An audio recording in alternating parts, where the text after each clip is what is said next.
minus, Since it was Nokia today, reset has to be HTC, then reset is iPhone, then so much is minus. We're good to go. Where am minus? Go for the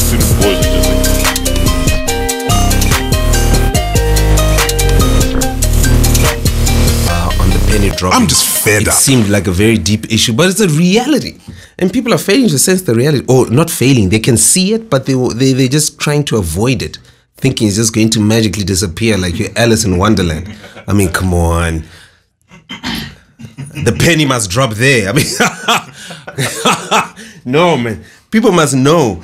And knowledge is power. Yeah? Ignorance is bliss, my guy.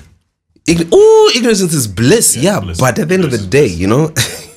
I want to remain ignorant as much as possible, but I can't. How you doing? You all right? Yeah, much better. Yeah, today. good week? The week was good. Yeah. And it was very enlightening. I think you're looking at the world differently now. I've come to a point where yes, I have to. Yeah, I'm looking. Am I looking at the world differently? Or yes, I am looking at the world different because the world hasn't changed. Never does. I'm looking at it differently because there's some point in your life that you just have to stop your ball from rolling and figure out whether it's rolling downhill or you're pushing it uphill. Fair enough. Yeah. But you're good. I just want to know. Last week you had like a cold and everything else. You're recovering. Last week, No one would notice because you went on for like 50 minutes on your own monologue. The usual monologue that you go on to when you start going on. So today I'm going to be quiet. You know how many times you've said that? Today I'll be quiet. No, this is like episode 10. Episode 11. Chris, today I'll be quiet. Today I'll be quiet. I want to see how many times you can actually do that. Are you introducing the topic today? No, you can, because you seem very eager to introduce it. You know, because last week I was talking about when the penny drops. Yes. And there's so many things that came out from the penny drop. Yes. We don't seem to finish some of these stories.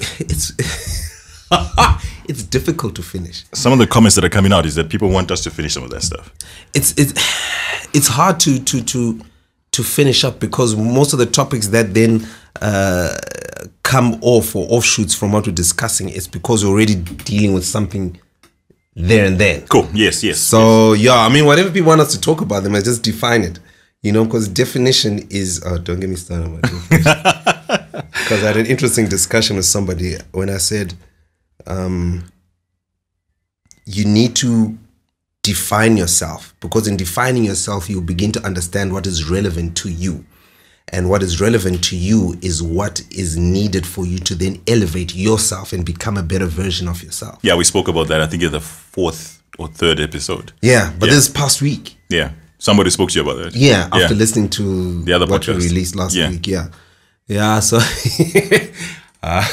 for those who don't know, these are recorded on a Sunday afternoon, but they premiere on a Monday, 6 p.m.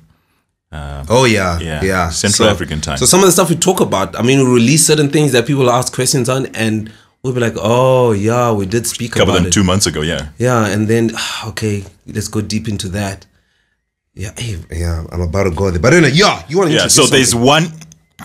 one topic that we raised in a couple of podcasts. And I said to you that, we carry a lot as humans and stuff, things that we just walk around with. And sometimes when the penny drops, it's just realizing that you need to drop the bag that you've been carrying.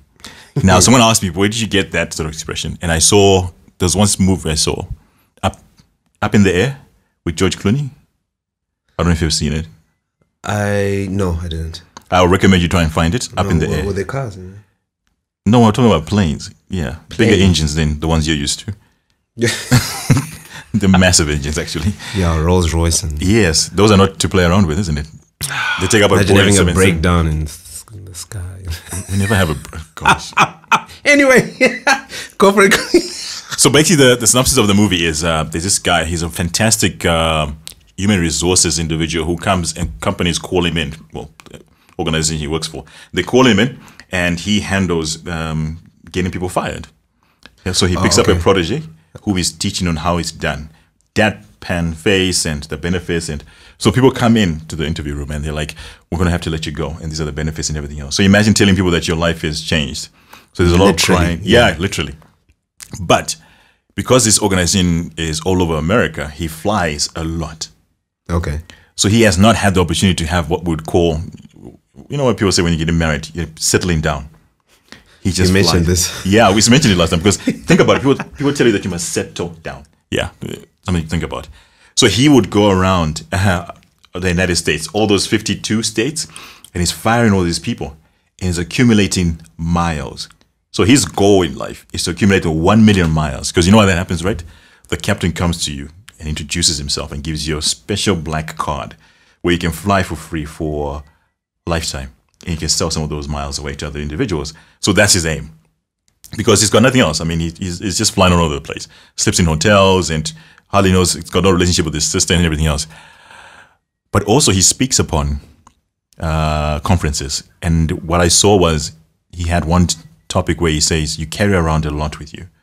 You need to put it down. And by the side of the stage was a backpack. And it always was on the side. He says, you need to take that load off.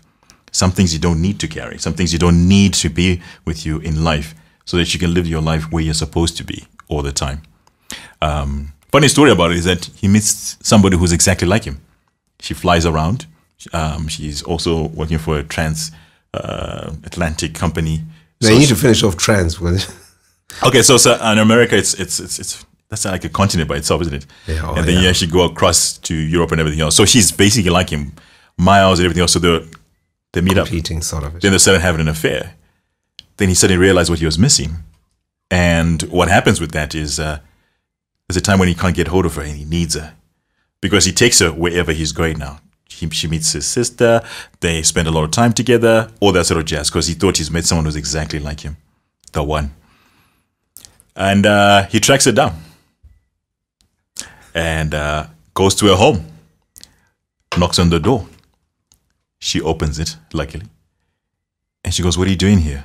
And he says, I came looking for you. I wanted to find you. You're not available.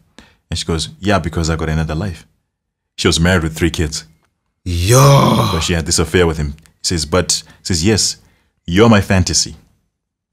You are my fantasy. The fantasy and reality should never mix. So don't mess up my reality. I'll see you on the next flight. For her, it was a perfect setup. She would get away. She would act like a James Bond sort of character when she's away from home. But when she gets home, gets down on her knees and she takes care of the family. I loved it because the whole, and I'm trying to use clever words here, that dichotomy of it all is that this is a person who's cuts off people's lives and his own life is about to be cut off, and then he finds something that he wants to fight for and be part of. Of course, they didn't end up together. That didn't happen. It's not a happy ending in that film at all. Okay, so what's the essence of this in the podcast today? So his main speech was, there are 2 things I think you noticed, right? Yeah. The bag issue. A lot of people right now are carrying a lot of stuff they're not supposed to be carrying. And I say to you, and I think I interjected in the 2 podcasts back that, you know what, if people are carrying all this nonsense and everything else, they should just let it go. Well, I remember you said, yeah, hey, you just got... You should just drop the bag, because what happens is that you bring your nonsense into my world, that bag you're carrying, and you want me to be part of that bag. And it's not fair. I didn't ask for it. I can give a very good example. I was helping somebody, they wanted to move. And I offered my service because they didn't have a car. I said, let's go and see a couple of these places. And they got frustrated when they got to the place. And they were like, it's not what I want, blah, blah, blah. And they started shouting. Then I said, it's going to be fine. You're going to find something else. No, hey, I want to vent. Hey. And I said, whoa, I didn't get in my car to help you, for you to vent at me. That's not fair. So you didn't find the place you're looking for. There's so many variables that made you not find this place. Right. Why am I the blunt of this thing? And I shut up. She should have dropped the bag, because the bag, I shouldn't be carrying it. Why should I carry that emotion at that particular point? And I was like, no, I'm not. And obviously we parted ways. And someone was like, but you shouldn't, and everything else. And I said, no, I think it's just not fair that we carry certain things and bring it into certain situations. And then all of a sudden, we're now all carrying the bag as well. That's not fair. I don't think relationships should be like that. And it goes to the point of people bringing things into relationships. And if you remember one of the first podcasts, I say people lie. They lie that they're not carrying a bag. They lie. And they got this misconception that they've been given, this Disney thing, your forever stuff. You know what I mean? Chris, that rubbish that you I knew it was going to go there. I knew rubbish that you keep carrying. There's nothing like that. If you believe in that, you're never going to try hard. Bookmark that. So they are always in that sort of space that they, it's fair enough for them to bring that burden into any situation and any relationship. It goes further than just relationships of love, whatever it might be. It could be business. Someone that you've met. I don't think it's fair that someone should carry a bag and bring it into your situation. Drop that bag, because carrying it is not going to solve the problem. It's just going to get heavier.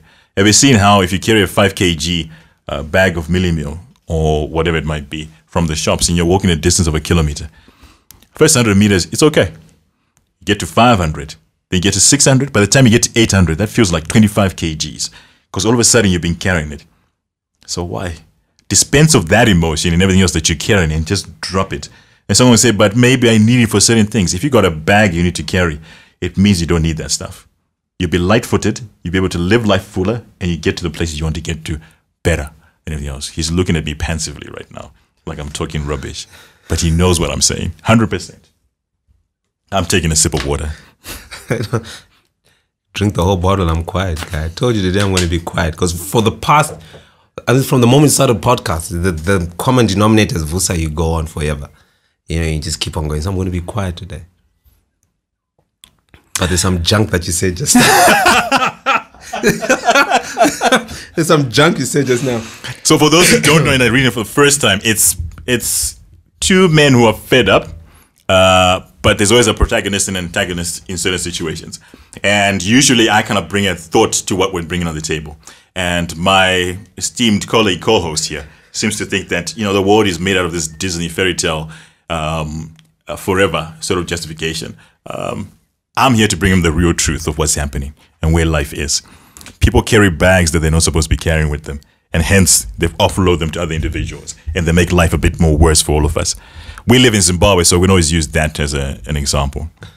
He was telling me a story about a certain individual of his, and I think that's why I keep telling people where we should always be honest in everything that we do.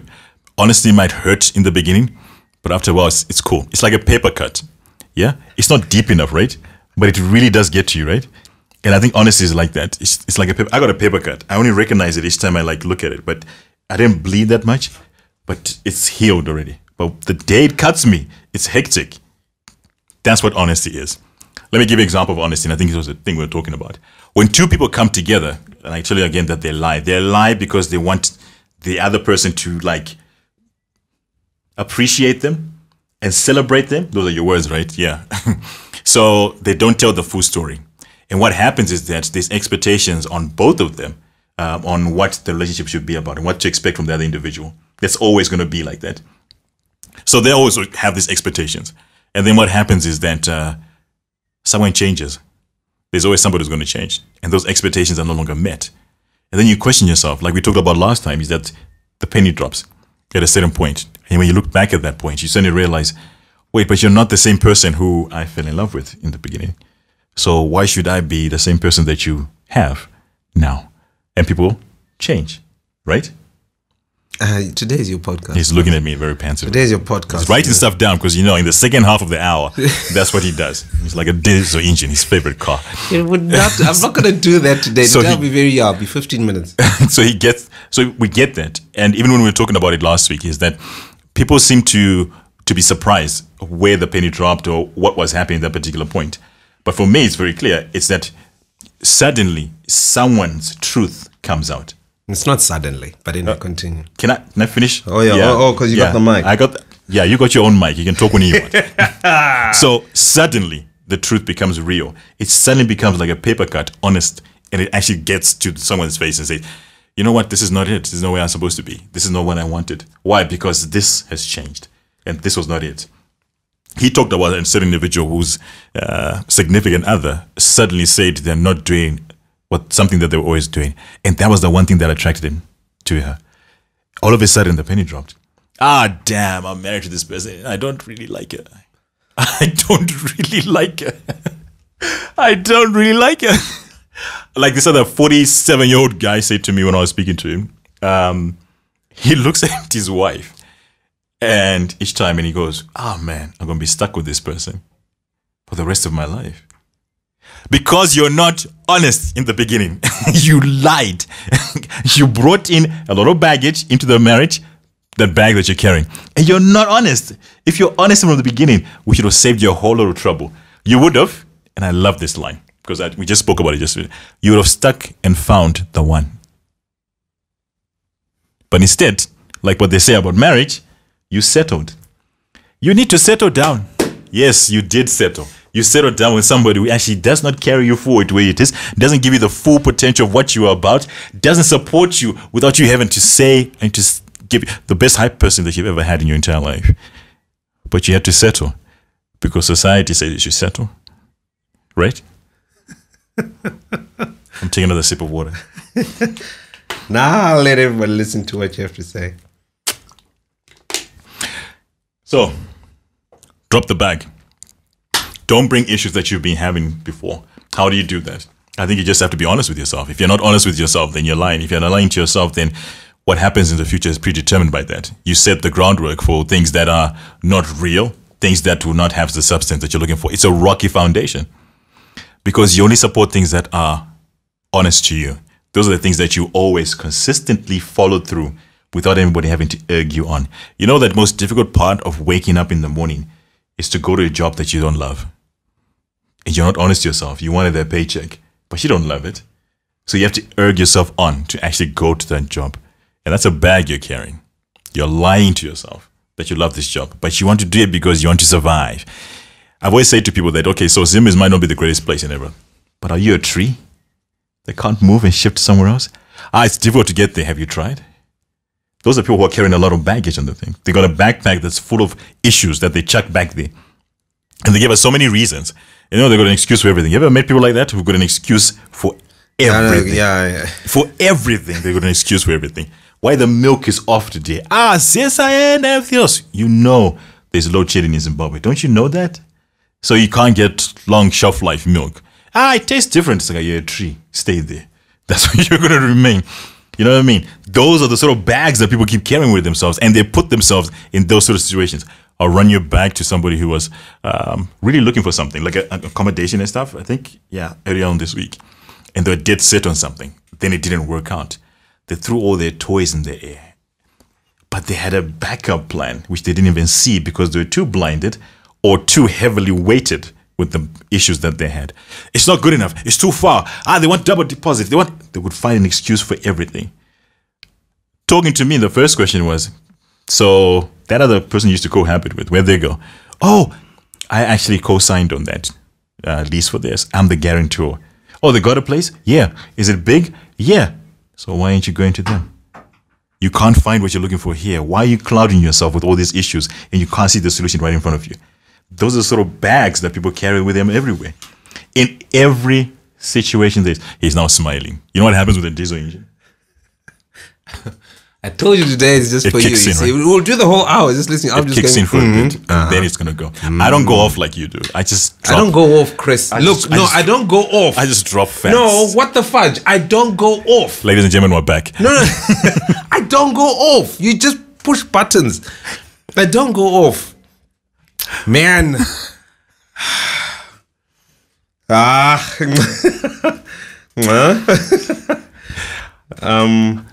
So I just want to give context to this, and I think this is always going to amaze people.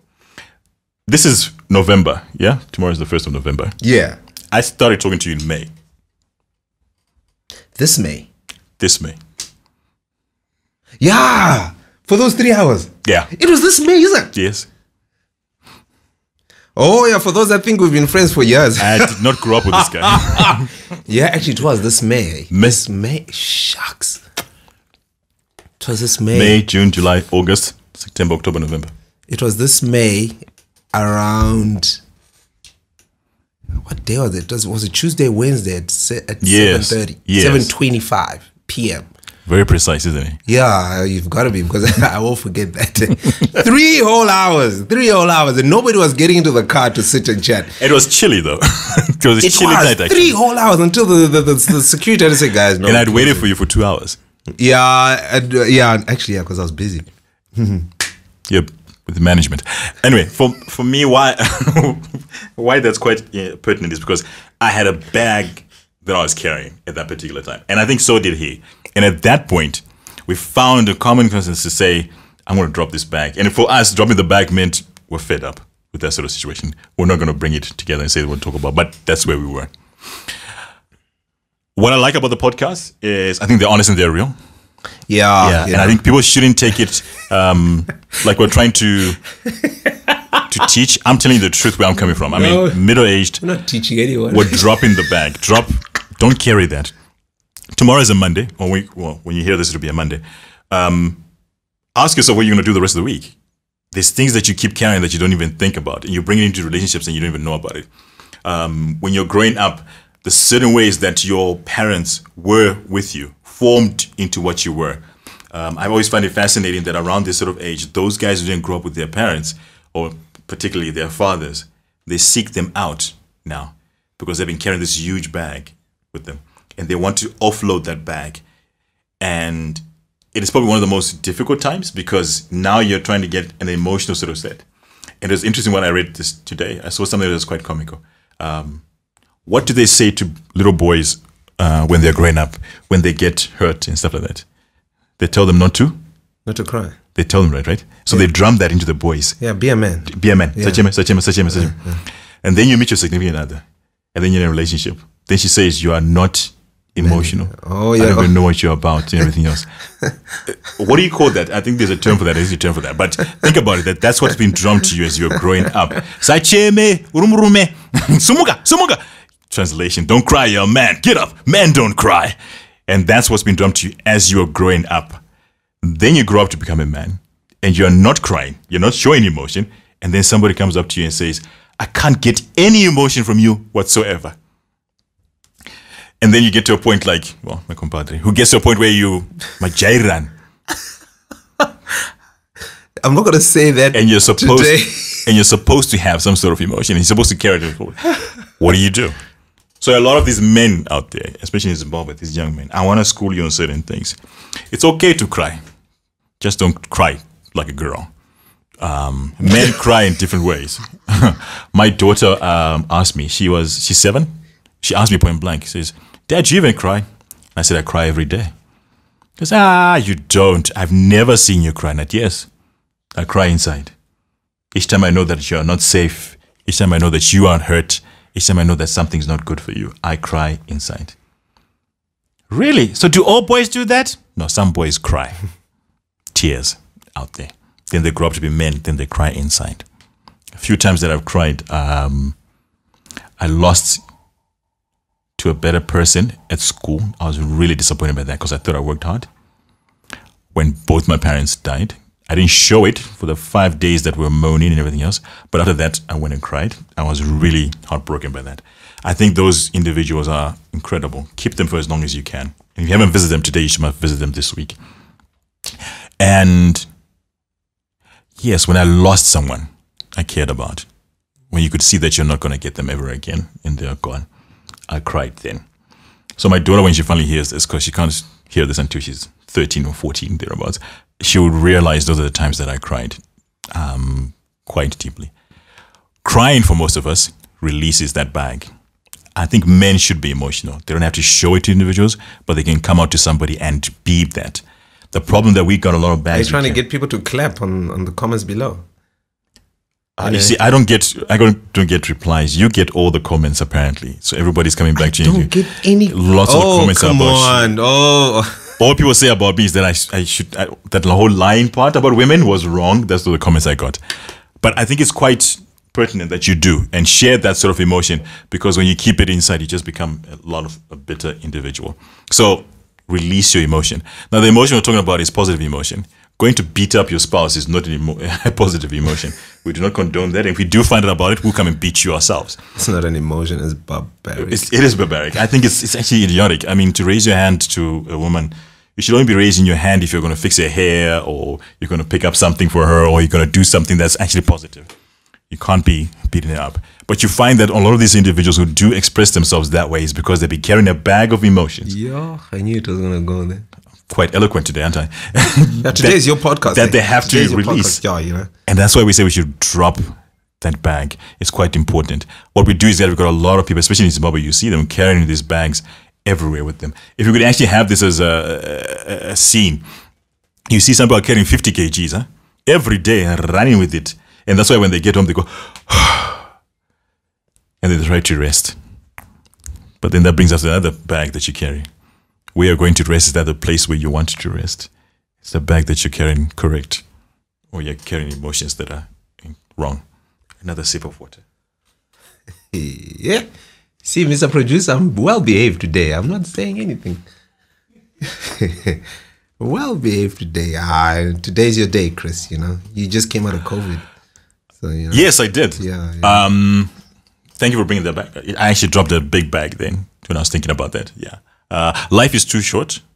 You can be taken away just like that without even knowing it. So we carry this whole bag of expectations as well, of things that we are going to do. There's always that talk. And we're talking to the young producer that we have, weeks ago, about you got a bag of expectations that you offloaded to your spouse in the beginning, and you never spoke about it. You just had this whole thing that you've offloaded, so it's cool. I've got the chick, I'm running around with it. She carried that bag of expectations and say to herself, she opens it every night. He promised me this. He promised me that. He promised me this. And he promised me that. Then she puts the stuff back in the bag and she carries that bag every single day.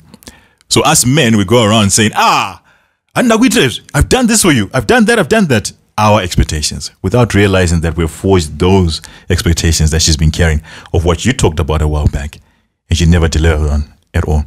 What women do every time is they open the bag whenever you present her with something else, that bag of expectations, to see whether you've met either one of those at all. So when you don't, you go off and you sell the main car and you get some other car to try and make things better, you fall short because you haven't fulfilled the bag of expectations that were there before.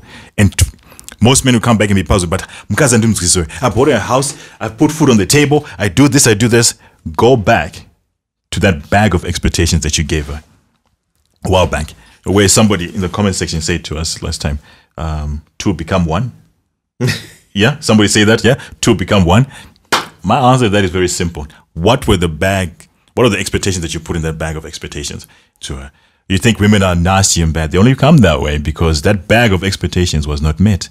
And you made those promises. Now, I made a declaration about a couple podcasts back about the princess effect, of which my Leonard co-host here tried to quash it down there. But what has happened subsequently is that he's learned and knowledge has become wisdom. Is that what you said?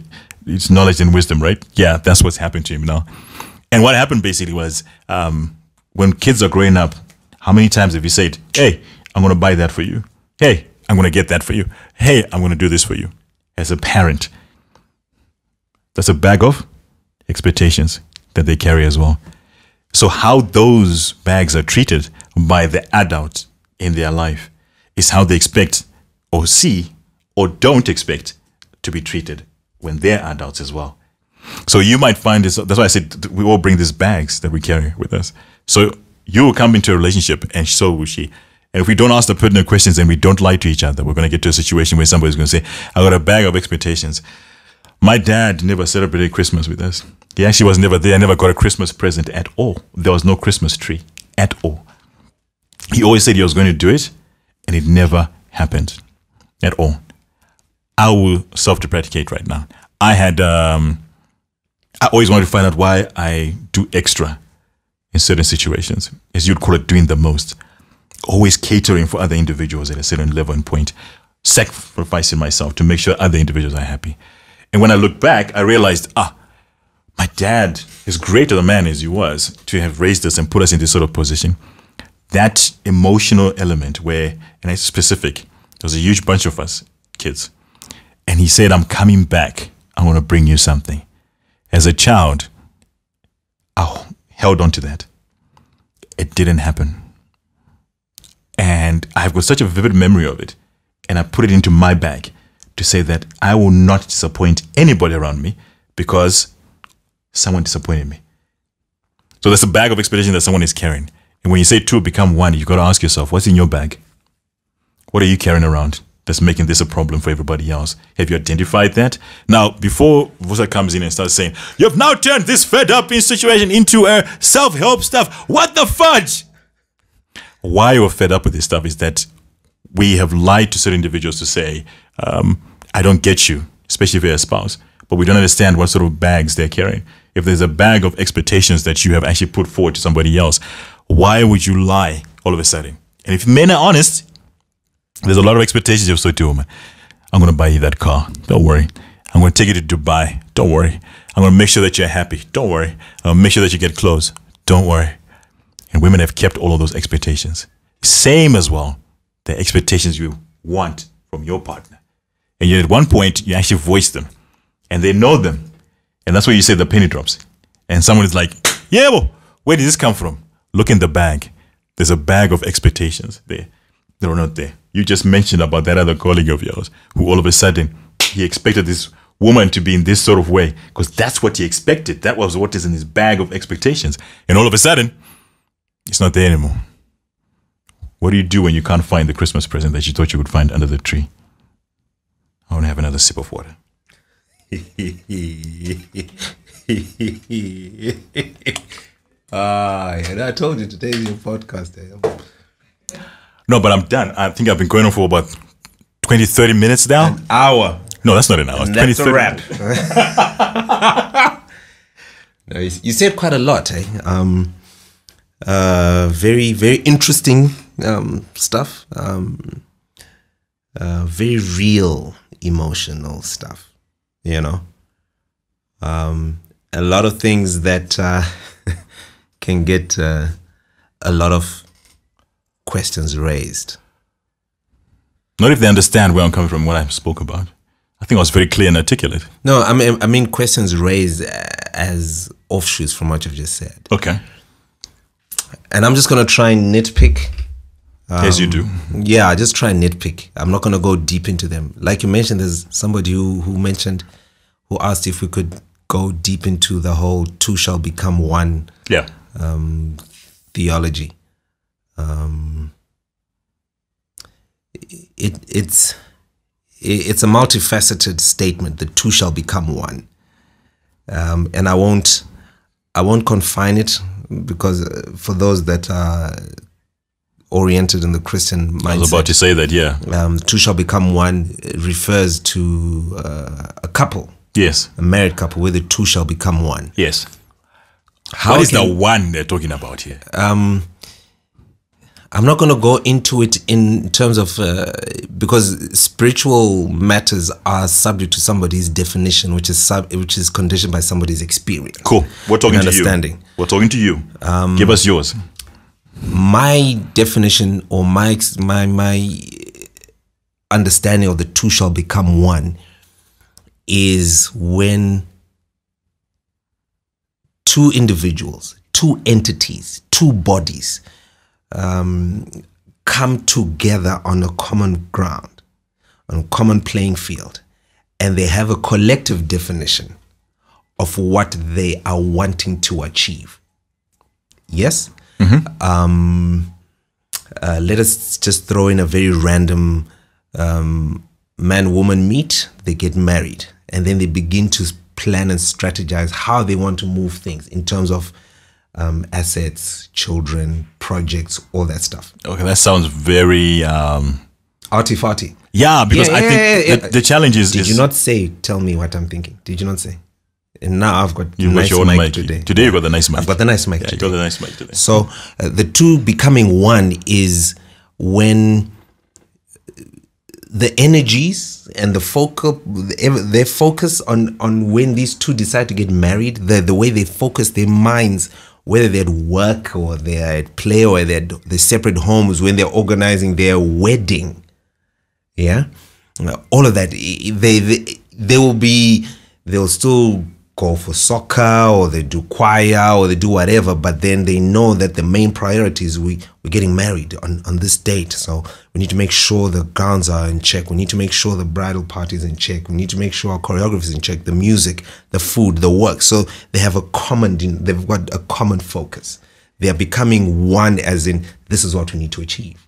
And so when they get married, the two shall become one means in everything that you're going to want to do, you have that same sort of energy and that same sort of focus on that particular thing. Oh, we're going to move to this house. Oh, we're going to buy a stand. Oh, we're going to buy a house. Or we're going to build this. Or we're going to build that. Two becoming one means regardless of where you are on the face of the planet or whether you're fighting in that period or not, you still know you've got a common goal and a common aim. That is my definition at the present moment in time. So beautiful. No, that's the way it is. Now, we move on. We're going to go deeper into this two should become one later, but not today. But it's also true on when you're starting a job. You are an entity. The corporate that you're working for is a different entity. The two need to become one, where you become part of the entity that makes it go to the next level because of your presence. Because if you are defined within yourself and you bring yourself to a certain situation, you don't force things to change, but your mere presence makes things change because you're defined. And so the two definitions can then create something to work out. That's that. And then, no, you're the one who had the mic, so I'm got the mic for now. There are a lot of things that you said. So I just want to come in on those two that you talked about before you move on to something else. I've got a huge challenge on those two, actually, because the commonality that you're talking about is where two people come as one. The challenge we have is that these two are coming from totally different places. Look, whether you're coming from the east or the west, that's not the issue. I hear you. Yeah. My challenge is that why everything has a challenge. Why he gave that difference that when two become one, it becomes your thinking becomes one. Your thinking becomes one. Which why I explain that is that everything that you think about, and let's talk about it, whether it's love, money, whatever it is, becomes one. That's to me the understanding of one. Yeah, two becomes one. Yeah, so that's the if thing. you're not here, if one of you is not here, what I'll ask this person and what I'll ask the other person, wherever they are, will always be the same. I need to debunk that. What I'm trying to say is, I'll revert to the trip to Cape Town. Okay, with the jelly babies. We'll just talk about the trip to Cape Town for now, please. What the fudge? The two becoming one is we are going to Cape Town. Yes, we make a decision. We're going to Cape Town. We're taking this trip to Cape Town. Okay. You get in the car together. Yes. To go to Cape Town. Same thinking. Same thinking. Yes. So if I'm going to stop by a fuel station to buy food. Same thinking. Same thinking. We're taking a recess, we're drinking. We're having a recess, but we're still going to Cape Town. Yes. We have got a timetable. This is what we need to do. Okay, but I need to buy some stuff along the way. Okay, but you do know we're going to Cape Town. And so you don't have to continuously motivate somebody to understand that. Yes, I like that. You don't motivate that person because they think like you. No, it's not that you. It's not about that you're thinking. It's a good word. They're not that they're thinking like you. I like that. I like that. Okay. It's not that they're thinking like you, but they understand the common goal. They know. They know. Even you. I don't have to teach them. No. For what? Because you've already mentioned it. You understand? So the two becoming one means you are going to Cape Town together, and the things that you are going to face, you are anticipating to face them together. Yes. Yeah. And so that is where the two shall become one must be. So it's an active phrase, the two becoming one, because you're actively making sure that you both know, and not that you both know, but everybody around, your immediate environment knows that you're going to Cape Town. So when one decides to go and sleep in the back, the mere fact that they've gone to the back seat has removed their active, their persona within that environment. So you're now by yourself. Cool. So they were never there. I'll just simplify it. They were never there. No, they were there. They just because if you're one, let me get it. That's where the thing is. You see, that's where the thing is, which is what I'm trying to debunk. That's why I don't want to talk about it now. Okay. Because like what you're saying, they were never there. Yeah.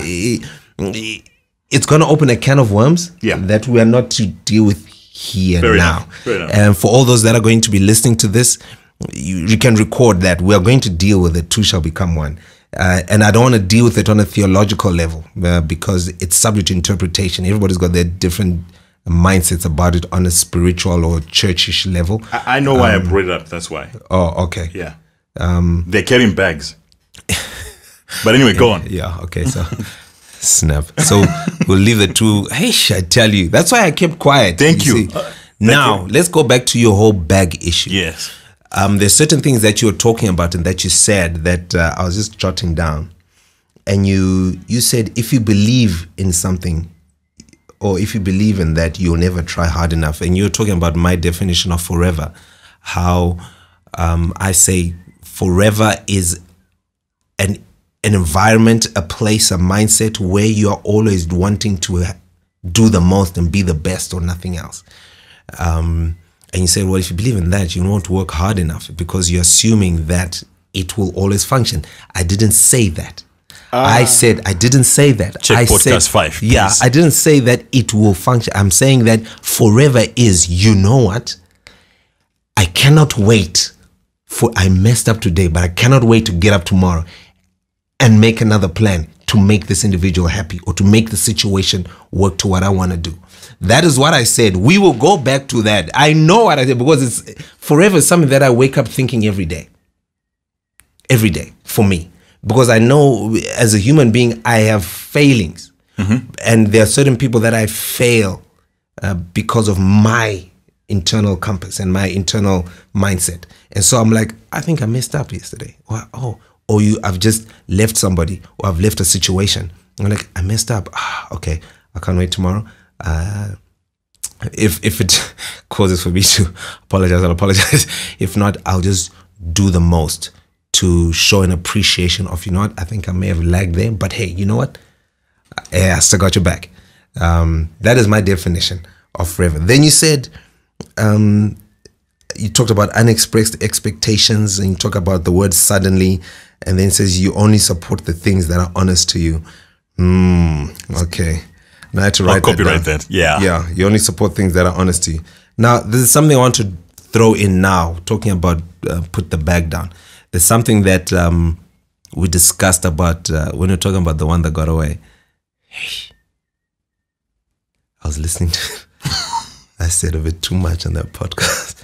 Shucks. You said enough. I said enough. And then what we ended up saying, what I ended up saying was, you begin to look at your current with the yardstick of the previous. Oh, I wish I could just bookmark you and send you back right now about hindsight 2020. When I explain that, I explain that, just delete. Man, come on. Ha! I mean, you had the mic for like 30 minutes and I kept quiet and now you're just cutting. Hey, man. He said it's my day. Mute his mic. And I coined it when I was listening to the podcast. I was listening to, on Monday. Actually, I had to write notes on what I said, and I came up with I coined it the yardstick dilemma or the yardstick phenomenon. Everything we do in life is about comparisons. Everything we do in life is about comparisons, and you are always trying to see which is better. You're always trying to figure out what is better, and and that is coming from being conditioned from the past. Every individual, I said this week, every individual every day of their lives is creating a world, their own world. Everything that you do, you're creating your world. You're trying to support the existence and you're trying to validate your world. The hustle that you do, the job that you do, the business that you own, the car that you drive, the money that you look for to fuel the car that you drive, the money you look for to fuel, not to fuel, to pay for the food that you consume, the level or the standard of your living, your standard of existence, the definition of self is you creating your world each and every day. And when you say to someone or you refer to something as your world, it's because you have created yourself to make that situation your inspiration, and that then defines you to how you you view the world. Okay? Now, when you get to a situation where you present yourself to someone or to something, you then begin to live in that experience with the yardstick protocol. And that protocol is stuff that has defined you in the way you've created your world. Now, what you also expressed, you said there's the suddenly phenomenon. The suddenly phenomenon is a situation where somebody says, all of a sudden, no, nobody changed suddenly. Somebody changed gradually because they realized the world that they were forming is contrary to the world that they were using as a yardstick. Yeah, the suddenly is the one who's offended. They suddenly realize something's up. The penny has dropped. Yes. Because what happened when the penny drops is because the world that is being lived in is contrary to the world that you are using as a yardstick protocol. Everybody has a yardstick. Every individual. I want you to come home at 5 o'clock. Everybody has a yardstick. Take us to Christmas shopping. Everybody has a yardstick. Why are you now going to America? Because it's conditioned from how you grew up. Exactly. Yeah, how you grew up, with or without a mom. Yep. You know, with or without money. Yep. With or without exposure. Yep. Or that will remain your yardstick protocol. Yep. Regardless. Your bag. That is. I won't call it your bag. You're carrying it. No. I won't call it your bag. I'll call it. That's what you're wearing. It's not your bag. It's what you're wearing. And so when you get into a situation, meeting a significant other, or you're going to a job, you're going in with what you're wearing because that's who you are. That's your definition. So you allow a certain amount of bags that you are willing to carry with what you're wearing. Yes? Okay. Mm-hmm. And does it identify with what you're wearing? You've come in and you're wearing Nike. And then you're assuming your definition of a Nike guy is going to be able to be translated into the environment, into your immediate environment, wherever you're going. That Nike is your yardstick protocol. So when you walk in and you realize everything else is Reebok, you don't gel with it effectively. Okay, Yeah. I'm with you. Yeah, and you don't gel with it. So what you're trying to do is you just try and pick it up so that it doesn't clutter the stuff, so that you don't look at it and you begin to carry all these bags. Yep. Until you get to a point of, no, this is not my definition, because the yardstick protocol is kicked in. This is not how I want it to be. And those are the bags you need to drop. Let me move from Nike and get something that's more comfortable for me. Should never have carried the bags. You are getting into your Mercedes. Yeah? Mm-hmm. And I'll touch on mine. I know where everything is. I know what each and every switch does. That's how I define my movement. I mean, I start the thing every morning, and that's what I use. A to B, that's to Z. That's me. I was about to say Z, but anyway. That's me.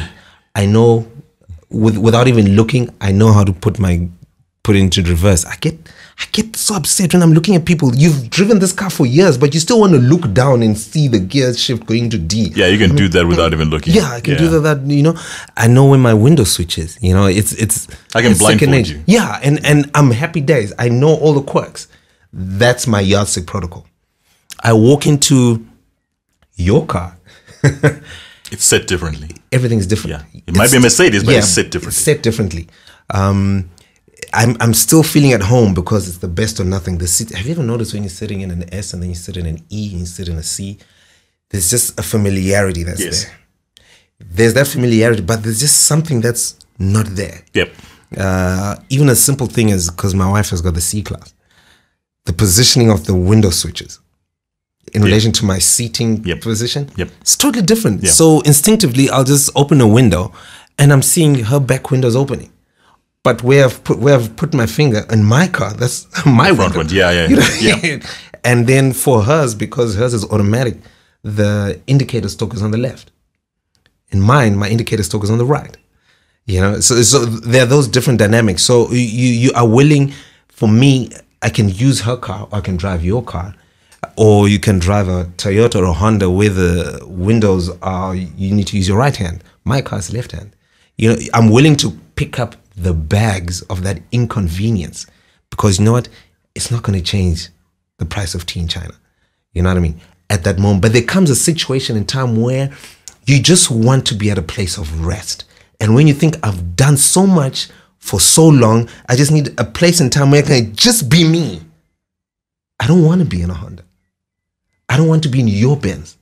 I don't want to be in I want to be in mine, because that is me, where I know my speakers are doing what I condition them to be. And it's the same thing with the life. Sometimes you are willing to pick up certain things because you think it's inconsequential for this moment in time and for the season. I can deal with the nonsense. It's okay. But there comes a time when you want to be yourself, because we backdrop of this whole COVID craze and all these companies closing. There's so much pressure and so much drama. That suicide thing, the podcast is 2 podcasts away. It's still on my mind, because it's bringing us here, where you just have so much pressures. You just want to have a time where you just like, it's me. Drop the bag. And so when you get to the place where it's me, you start trying to reassess who you are. You want to go back to your original settings, your yardstick protocol. Default. Yeah. Okay, fine. This nonsense is affecting me. Who am I? And you go back to point go. And you're like, this is who I am. Where I am now, I'm not particularly happy. And then you begin to figure out, why am I not? For those that are really mature within themselves, why am I not? And then you begin to nitpick, and you're like, no, this is nonsense. This is nonsense. This is nonsense. And then you put the bag down. This is nonsense. Then we discussed this a long time ago. When you begin to throw some of these bags down, some people have identified you, or would have identified me, seeing me in a Toyota Corolla. And so when they then see me in my car, they'll be like, and then? What happened? What happened? And you're like, nothing happened. This is me. But no, we were used to, no. That's what you thought, but that's not who I am. And so many a time, most people are not willing to be seen as who they are, because they've conditioned their immediate environment to how the immediate environment has seen them carrying all these bags. For me, a lot of people just see me as this happy, clappy guy, So if I brought that into real life. Yeah. Those men who cheat. Shucks. Those men who are not fathers, if you know what I mean. Because being a father is not someone who just gives birth to someone. It's applying sperm. Being a father is a 24/7 job. I'll even bring it to the analogy of the corporate that you had, where somebody applies for a job. They let you read some of them, mission, vision statements, so you understand. Okay, Chris, get to the point. So you understand where they're going. Chris, just get there, man. Shucks. My challenge in what you have said is that you seem to imply that most of these bags are picked up. They are. I think we carried them from way before. No, you pick them up. The behavior that some of the individuals might have. No, you pick them up.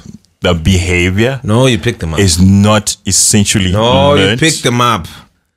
No, you pick them up. It's inherent. No, that's you pick there. them up. I give an example. No. I give an example. You have 30 minutes. You have 30 minutes. You pick them up. You know you went for 25, so you lost your 5. You did. you pick them up. You have this situation. No, mute his mic. You pick them up.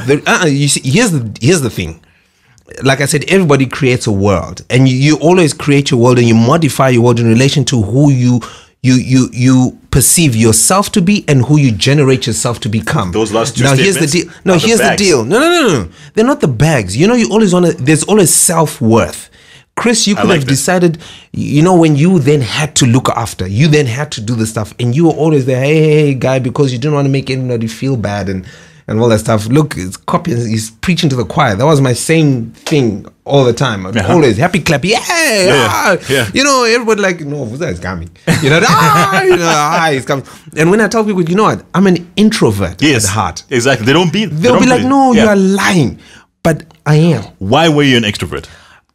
How I grew up. Exactly. And that's where my point is. That's what I'm saying, Kutiji. How I grew up conditioned me to such an extent that I had to make everybody else feel okay. Exactly. I had to make everybody feel like like I noticed them. Yes. I had to make sure that is everybody okay? Is everybody okay? Yeah. Oh, fantastic! Everybody's okay. Yeah. Everybody okay. When I get home, I'm the most weary person because I've been pushing out energy. Yes. Yeah, you know, and so now you're yourself. Now I am me. I'm the introvert me. I'm the thinker me.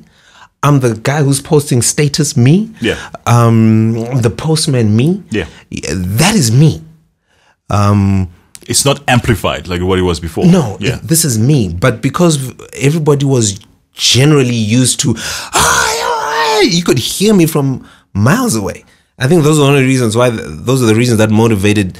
Before I got this car, I had a Mark II. I got a free flow exhaust, so people would hear me before they saw me. You know, and that was my signature. You know, that was my signature in everything. That was my signature. But now you're understated. I'm very understated. But when they get to know you, that exuberance comes out now. It does, but then it doesn't come out the way everybody assumed it should come out. And that's because I had to revert to understanding my initial settings. Everybody has an initial setting. And some of the things that we do is because we had to satisfy a certain criteria for a season. Look, it's your mic. You know, for a season. And then there comes a point in time where you're like, no. I'm fed up with this. Because you burn out. In the initial stages, it's fantastic. It gives you drive. You assume it gives you drive. Yeah. You know, you assume it's giving you purpose. You assume it's giving you a sense of belonging. But when the proverbial brown stuff hits the fan, the places where you thought you belonged are no longer relevant to you because they were identifying with what you were throwing out. Then you realize, no, man, that's not me. And then you begin to look at yourself, okay, so what is it about me that is not defining who I want to be seen as? Then you begin to put some of these bags down. And you're like, no, this is not necessary for me to carry. This is not necessary for me to carry. I don't want to carry this. I don't want to carry that. And you move on. And then when we were talking last week about the penny dropping, it's because one of those bags is your significant other. That you're dropping. That was deep. You're carrying. I won't say that. It was heavy. I won't say one of those bags is a significant other. I will say one of those bags is the way you viewed yourself towards how you wanted to cater for the significant other. Fine, he can call it whatever. Look, tomato, potato. Man. You're carrying a significant other, which was heavy. It was heavy. And so when you realize, oh snap, you revert to your original settings and you're like, no. And that's why when people say life begins at 40, it doesn't begin at 40. It's like you're realizing, oh snap. Yeah. Is this how I've defined myself? I don't know what my daughter did. She did something at the house, and what was expected of me, I think, was to really go out and say, and then I said to her, "She's a young lady. Eh? She's not a girl anymore." Yeah, I said to her, "You're a young lady now." So there's certain things that now people are going to define you as. You know what that is? What? That is the. I won't slap you with my hand. I won't beat you with a belt. I'll handle you with my fist. Kind of talk that dads have with their son. Oh no, we do that. So I said to my daughter, I said, you know that's what it is. How do you want people to define you? Exactly. What you're doing now, is that how you want to be defined? Because now I want her to be able to begin to have her list of original settings. Yep. Putting a roof over her head, making sure she's fed, making sure Wi-Fi is there, making sure I take her to school. All this stuff is necessary for her to understand the language in which to interpret how she must be for herself. But now she needs to define herself with her settings. Same thing I say to my son. How do you want people to define you? I really don't care what you are going to become. An engineer, a teacher, a marketer. I don't care. What I care about is how people are going to define you. Because at the end of the day, they couldn't care less of how brilliantly you designed a system. They're going to remember who you are. Yeah, like somebody said, people want to remember how you made them feel. Yeah, just who that person was. Who was Chris? You know what I mean? Not what was he. And so sometimes when people get to 40 or they get to that point of maturity, they don't want to be seen as what. They want to be seen as who. Because legacies and legends are not about what. It's about who. And dropping the bag is when you realize, no, who am I? Look, I not what have I been doing. So the suddenly protocol. No, Chinyara. The suddenly. You've done your 30 minutes. No. Can you mute his mic? Can you mute his mic? Suddenly protocol. This is the part where he goes on for an hour. The suddenly protocol is when people are like, but how could he change? No, he didn't change. That's who he's always been, but you failed to see. You saw what you wanted to get from him. It takes us back to that podcast. The things people do to get what they want. Yeah. You push off an agenda, you throw off an aura, and people then want to just take that aura, but they don't want to see the core. And the core is the one that's going bonkers, and the core is the one that's committing suicide. And the core is the one that's, when the penny drops, like, OMG. Are you done? Yeah, let me take a sip. Great. Where'd you put my water? This is all hogwash, what he said for the last 30 minutes. I'm sorry I wasted your time on that. I told you he's Mr. Disneyland. Black and white, this is the problem. Black and white, this is the problem. We bring issues into situations we're not supposed to do it. I like that. No, it's not about bringing issues into situations that you're not supposed to. No, you're not bringing. I follow that. I'm happy with that. You're not bringing an issue. I don't care. Chris, we've got issues. We're already carrying backpacks. We're not bringing issues, Chris. I'm saying this is you. You have picked up things, because you thought it was insignificant. But when you get to a point where you need to understand your definition, and when you realize that your definition is not changing anything, it's because you cannot move around because you're carrying bags. You understand? It's not that you intentionally brought them. The bags were there. Then you picked them up because you thought it would help people that are there. But your definition remains true. I'm still going to Cape Town. You understand? So my problem is that you think you didn't have any bags when you're going along with you. But it's walking into the supermarket. You went from Bon Marché and you bought something in Bon Marché. And now you're going to Pick and Pay to pick up something in Pick and Pay. This is my problem. Is that you already had something already. Like you said, predefined of who you were. Your pre-definition is something you're already carrying. Because it's got to be experienced by other people. So you're carrying that. And you got to express it to other people to experience it. So you're already carrying that bag with your expectations and rubbish, whatever it was. And you're carrying that into these new situations where you're picking up extra bags, which you're not supposed to pick up. My whole thesis on this is very simple. We were not honest in the beginning. And honesty has always been the thing that carries us forward. You say that, what are you carrying? What bags are you carrying in the beginning? For you to be clearly defined. You have taken it into a matter of fact as if individuals can define themselves clearly. They can't, Vusa, and you know. No, you see, that's the thing. Can't. That's the thing. They are not able that's to do the thing. That's what I was trying to do to debunk got, this whole 30 minutes. One statement is to encourage people to understand their definition as individuals. You need to explain that. Because the problem that we have is that you think people are smart enough to do that, but they don't, and they bring in issues which when somebody goes and says, "But he's going to cheat," or "He's a liar," or "He doesn't provide," it's because in the beginning you didn't realize he had bags. He was already carrying my bags, Gudara, from way back. And you didn't see it because, one, we lie to ourselves and say, this is forever. And I'm bringing that back because it's Chris, an obscure lens that people don't understand. If you sit down for 10 minutes with someone, you can understand exactly where they're coming from. Chris. So what do people do? They fall in love with the concepts of being together. It's perfect like that. Without even going to someone, you know what? I've noticed that the way you treat a waiter is actually terrible. You're rude to them. And you dismiss it because you think they're being assertive. No, this person is evil.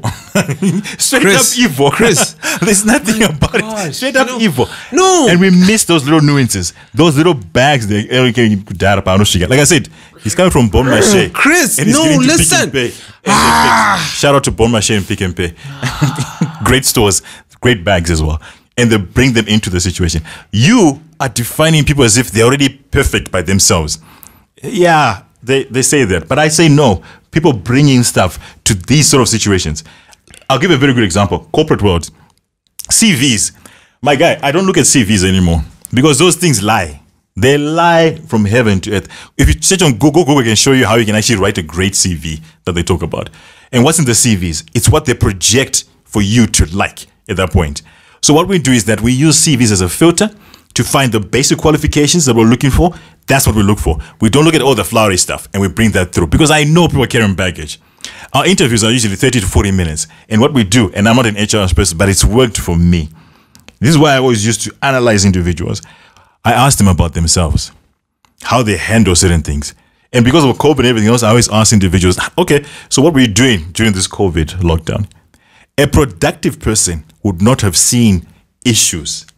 They would have shifted and changed the way they were. They would not have picked up bags. There's COVID. There's power shed, load shedding. There's this. There's that. Company is shutting down. Yes, we all know that. Who doesn't know that? It's always been there. But how have you actually carried forward your bags, and what have you put into your bags of expectations? Something that you didn't answer. There's so much expectations that people are going through. Expectations in the corporate world. So our interview basically asked them about that. What number are you in your family, siblings and stuff? What's your relationship with your parents? Where are they? Are you the only one who's left here? What are your viewpoints about the next 5 years in that sort of scenario? It all seems very arbitrary. Like I even asked some interviewers, what's your favorite food? Hey, I love sushi. When's the last time you had sushi? Yo? I don't know. It already tells me how that person responds to certain situations. And what has COVID done for you? Data is expensive. Yeah, but you're always on Facebook. You're always on Facebook. If you're always on Facebook, you're using data, and now you can't find certain situations. Chris, listen to what my narration is coming through. Is that it's purely based on how people respond to certain things. How they respond is based on what they are carrying already. That's because they want to showcase that. It's what they always had. Chris, 9 times out of 10, we've been right in our interviews. When we engaged those individuals, we knew what sort of expectations we were able to get from them, because we knew of the baggage that they were carrying already and what they would come out as. In fact, you're able to ascertain an individual. It's my 30 minutes. You're able to ascertain an individual purely based on those simple facts on how they treat certain things that are out there. I like the line that somebody said. I forgot who it is, but I read it again last time. Is that you can actually judge or see how a person is by how they treat someone who does not matter to them at all. How they treat someone who doesn't matter to them at all. There's nothing that this person will change in your life, but how they treat that person. So you know why I like my co-host, besides him actually having these crazy ideas and stuff like that? I've seen him with petrol attendants. They don't change his life. He's going to buy fuel. If it's for $50, he's going to buy it for $50. It will not be made less or more if he's kind or rude to the petrol attendant. But he always is open-minded to them. It shows me what sort of nature is in him, what sort of person he is. And when he said that he's an extrovert, but he's actually introverted, he's showcasing elements of how he actually sees or wants to see the world. And I think you mentioned that, how he wants to see the world. The world should just be friendly to each other. And that's what he does. He does not even know these people at all. But because he gives them that 5 minutes of fame where they're excited, they're happy, and they're like, somebody's recognized me. They always give him the best service. And what happens next time when he comes there? Instantly they're smiling. Mudara, how are you? Our own producer. Each time we rock up to his studio at the boom gate, everybody goes, to us because they don't know us and don't know. But to him, like, China, how far? How far? They're always trying to get to him and speak to him in a certain way. He has projected what he wants the world to be like in every particular way. These people that you say that pick up bags and everything else, it's compensatory, isn't it? They're compensating for something that's already lacking there. What's lacking for someone to be able to pick up a bag? Or, like you say, trying to define themselves. Why do you need to define yourself when you're already defined already in what you do? Let people know you how you are. And to add to what you just said as well, when finally someone gets to midlife, so you've wasted probably what, half your life not knowing exactly what it is, or you're using these tools to actually properly define yourself, and then you have to drop those again at that particular point. No wonder people are confused, because you've been living a lie for the last 20 years. I'll take a sip of water. And that's a wrap. Is that it? That's a wrap? No, there's no wrap. No, I was joking. Because you're on 1 hour and a half ago. Really? Okay. Yeah. Here's the deal. Yeah! For those who don't know, every podcast he goes, here's the deal. Here's the deal. Everybody has a default setting. Default setting conditioned by how they grew up, conditioned by the environment that they were in their formidable years, mentally and emotionally. So everybody has a default setting, that which defines them. If they grew up in a place of pain and hurt, that's their default setting. I like what you said when you said people pick up bags in order to have some sort of identity. That was very profound. For the first time since we started these podcasts, you've said something that makes sense. You said something that makes sense. Everybody picks something up in order to feel as though they are relevant, and they want to be identified by something. They want to be identified in something. And they live life like that, and they just keep on carrying these bags. And when they meet somebody, they're going in with those bags. And when they're going in with those bags, we'll call it lying for now. When they're going in with those bags, they then focus on projects and try to do the most in those projects. But because they're being weighed down with these bags, it gets to a point where the inner self that was seeking identity and picking up bags, it wants to be seen and revealed. And so they have to. That's when people have mental breakdowns, or they crash, emotional breakdowns, and they crash. Is because the inner self wants to come out. And my 30 minutes was to say that inner self always has to be recognized and understood. Always. That is why I had that podcast when we talked about the space-time continuum, where you make time to spend time, and money comes into play because it enhances the space for you to have more time.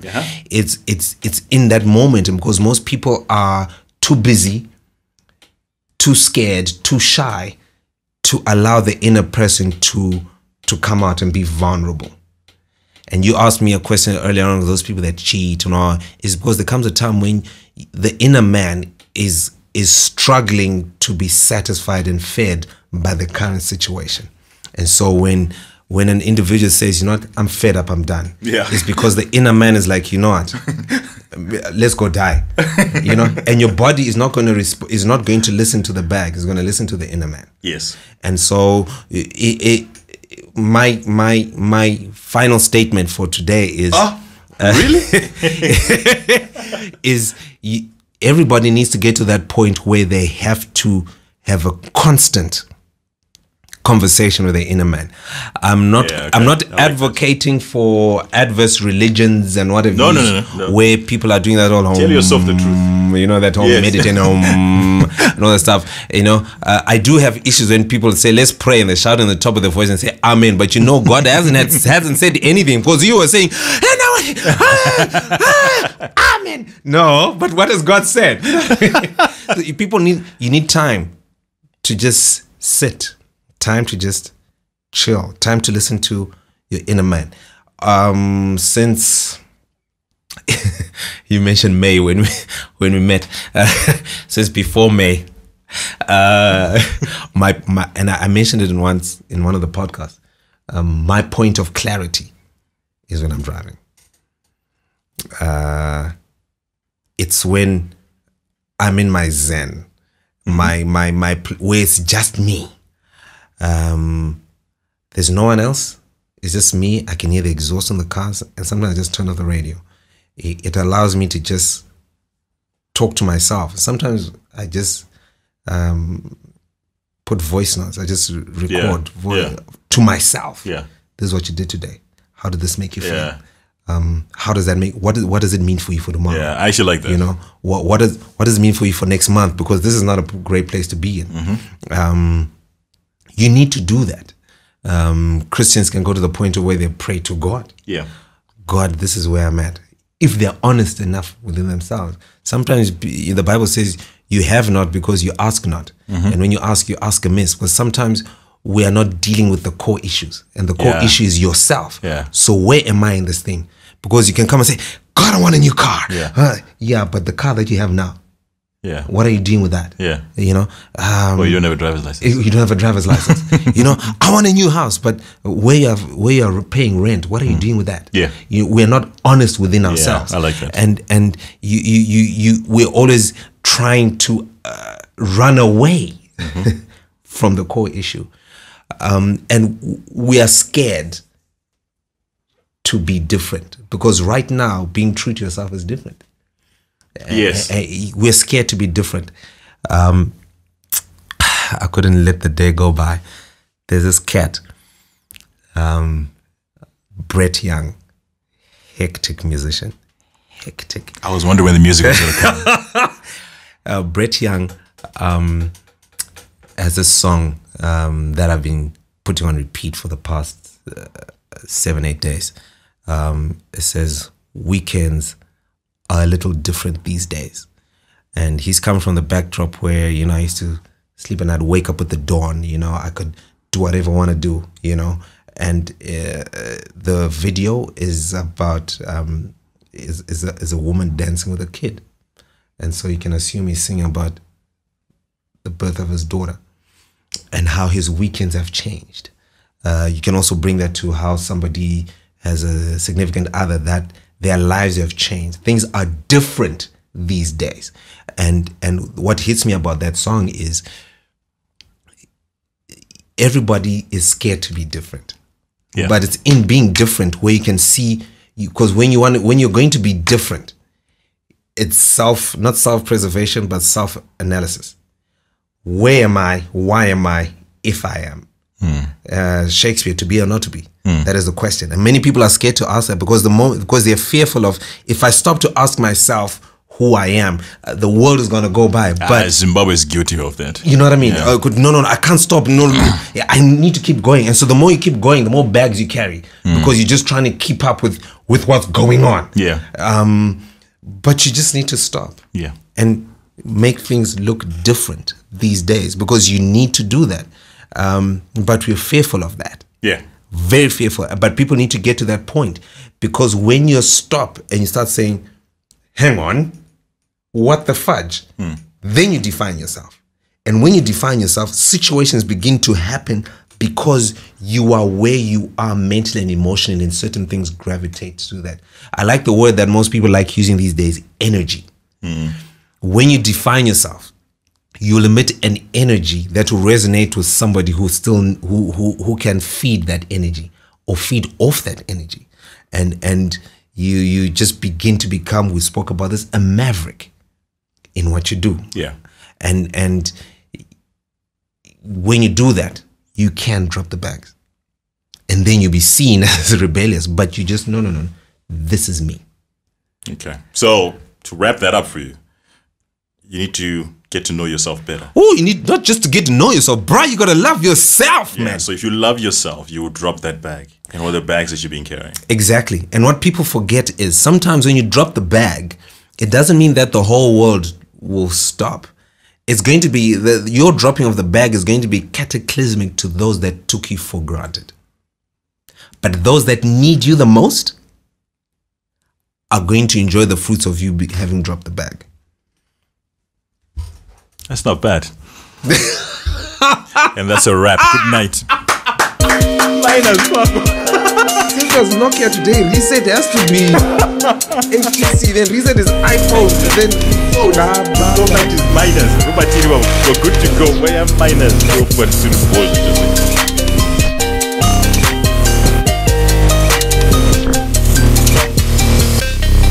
I'm just fed up.